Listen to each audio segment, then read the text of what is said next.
Binary to hexadecimal conversion is just a single step process, and in this video we are going to do this process. So without wasting time, let's get started.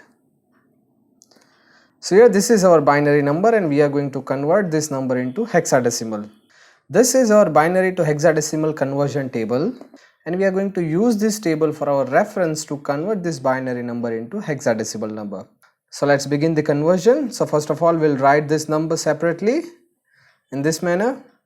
Now here you observe the largest hexadecimal number is f, and that can be represented using 4 binary digits.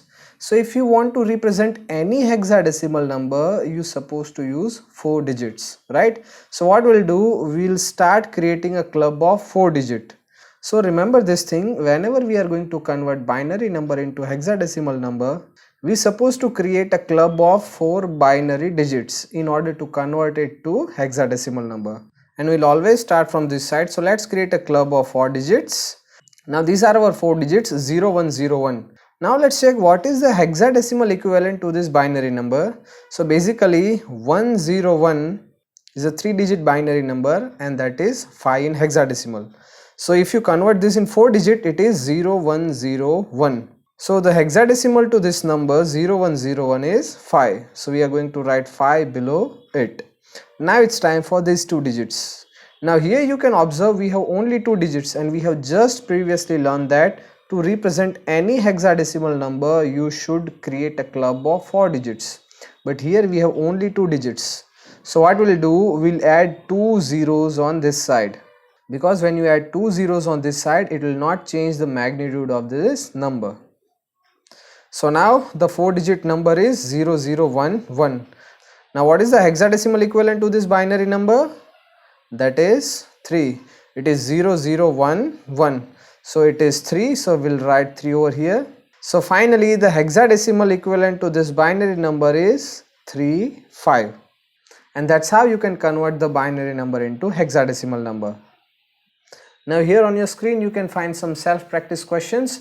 So these are the binary numbers which you're supposed to convert into hexadecimal. Now it's time for the hexadecimal to binary conversion. So first of all we are going to write the hexadecimal number and here we'll get the binary to hexadecimal conversion table. Now we'll write this hexadecimal number and we'll start from this side.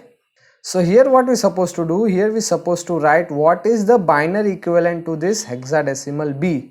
Now here is the B and we'll write the answer below it. So here is the B and what is the binary equivalent? That is 1011. So we are going to write 1011 over here. Now the next number is 9. So what is the binary equivalent to this hexadecimal 9? That is 1011. So we'll write this number over here and then we'll go for the last digit, that is E. So here the binary equivalent to this hexadecimal is 1110 and then we will write over here. So combining these all numbers together we'll get 111011011011. This is the binary equivalent to this hexadecimal number. After this, it is also interesting to learn how to convert a fractional binary number into hexadecimal and a fractional hexadecimal number into binary. To learn that thing, click on the video displayed on your screen. So see you into the next video.